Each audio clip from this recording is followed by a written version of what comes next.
Assalamu alaikum wa rahmatullahi wa barakatuh. Before I get started speaking, Zir yesterday, whose mother we made dua for, that she was in critical condition, she passed away before Brother Tanzir could leave overseas. Inna lillahi wa inna ilayhi raji'un. May Allah subhanahu wa ta'ala make it easy. May Allah subhanahu wa ta'ala grant Brother Tanzir and his family and everyone the strength that is needed to overcome such a calamity for them. May Allah subhanahu wa ta'ala shower His mercy and blessings upon the soul of the marhuma. We ask Allah subhanahu wa ta'ala to change all of her shortcomings, her status in Jannatul Firdaus, and allow her to welcome the rest of her family through the gates of Jannah in the hereafter. Ameen. بسم الله الرحمن الرحيم نحمد ونصلي على رسوله الكريم أما بعد رب اشرح لي صدري ويسر لي أمري واحلل عقدة من لساني يفقهوا قولي.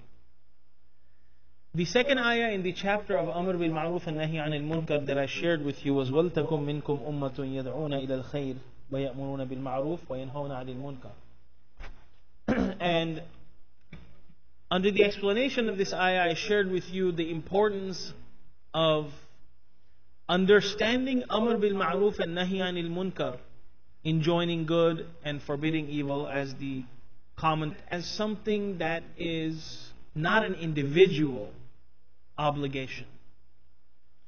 Amr bil Ma'ruf and Nahi Anil Munkar, when the opportunity comes forth, becomes an individual responsibility.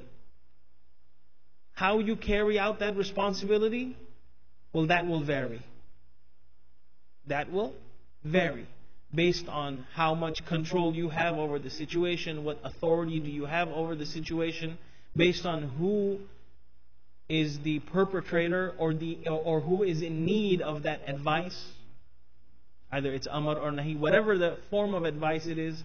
With that being said, وَلْتَكُمْ مِنْكُمْ أُمَّةٌ, there should always be a big amount, a big group from the Ummah of the Prophet ﷺ, whose purpose is only what? يَدْعُونَ إِلَى الْخَيْرِ, da'wah towards khair, وَيَأْمُرُونَ بِالْمَعْرُوفِ وَيَنْهَوْنَ عَنِ الْمُنكَرِ. Now, what I left out in that is those traits to be, from that group in every avenue. Whether that Amr bil Ma'ruf and Nahi Anil Munkar comes in the form of the pen, whether those people who have dedicated their lives towards boost the moral values in the ummah, or to address a certain challenge that is needed, whether that comes in the form of a book, whether it comes in the form of preaching, whether it comes in the form of talking to people individually, whatever form it comes in, there always needs to be that function in the ummah of writing against evil, talking against evil, taking a stand against evil, and standing up to preach al-amr, al-ma'ruf, to write about al-ma'ruf. So you understand there's different ways of carrying that out, and there should always be an active effort that a big group from amongst the ummah. So, in our du'as for ourselves and for our ummah, we also include those of our pious predecessors, those muhaddithin, all of those people who dedicated their lives to the different sciences that Allah made the means for us to get our deen. To include all of those people, those generations of people, that legacy and tradition, to include all of them in our dua, and for those who are actively involved in these things today as well. The next ayah, in ayah number 199 of Surah Al-A'raf, خُذِ الْعَفْوَ. There's two understandings of this. The second understanding I'm going to stick with for tonight, which has to do with Amr bil Ma'ruf. خُذِ الْعَفْوَ. Grab onto al-af, being forgiving. وَأْمُرْ بِالْمَعْرُوفِ, and enjoin or command al-urf. What is? Recognized. Meaning good. What is recognized by the aql, right? What is recognized by society to be something good that conforms with our religion and whatever, and ignore those who are the ignorant. So this is Hur ibn Qais radiallahu anhu. He was a Sahabi at the time of the Prophet sallallahu alaihi wasallam, and then later on he was amongst the people that Umar radiallahu anhu would keep close by, his advisory committee.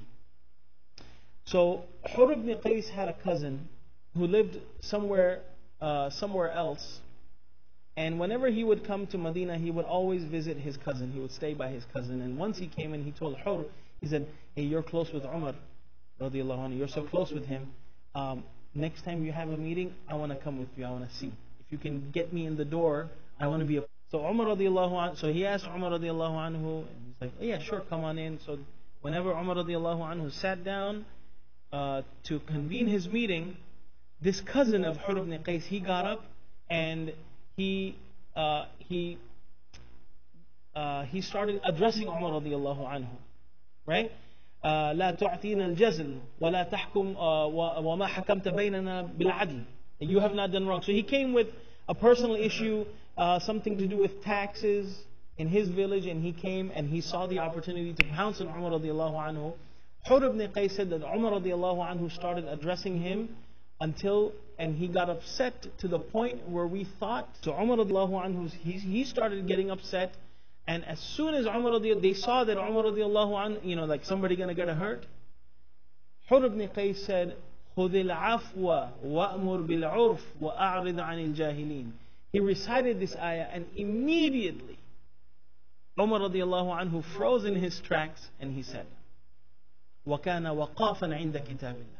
And he mentions Hur ibn Qais that Umar radiallahu anhu, in front of the book of Allah, would stop immediately. Like a freight train stopping on a dime. Waqaf. Immediately he would stop. So subhanallah. Mentioned in Ibn Kathir and Tafsir al-Qurtubi. But the point is that subhanallah, just upon being fed this ayah, immediately he stopped. He didn't come up with another answer, right? وَجَزَاءُ سَيِّئَةٍ سَيِّئَةٌ مِثْلُهَا. Right? An eye for an eye. A comment for a comment. No, he stopped immediately, right then and there. Right? It could have been very possible that Umar radiallahu anhu was correct in his judgment, whatever the situation may be. But he stopped. This goes to show that one of the traits that someone will have to develop not someone, everyone, anyone, is definitely going to have to grow some thick skin. Definitely. خُذِ الْعَفْوَ. Hold on to that. Right? Hold on to it. Don't put it in your pocket. Don't have it in the back of your pant pocket. No. Hold on to the af. Because you're going to need to be very, very patient and forgiving. وَأْمُرْ بِالْعُرْفِ. But you don't stop. If you're standing up for something, if you're standing up for what is right, you stand up for what is right. You don't back off on that. وَأَعْرِضْ عَنِ الْجَاهِلِينَ. And don't let those who do not know, the ignorant, get the best of you. وَأَعْرِضْ عَنِ الْجَاهِلِينَ.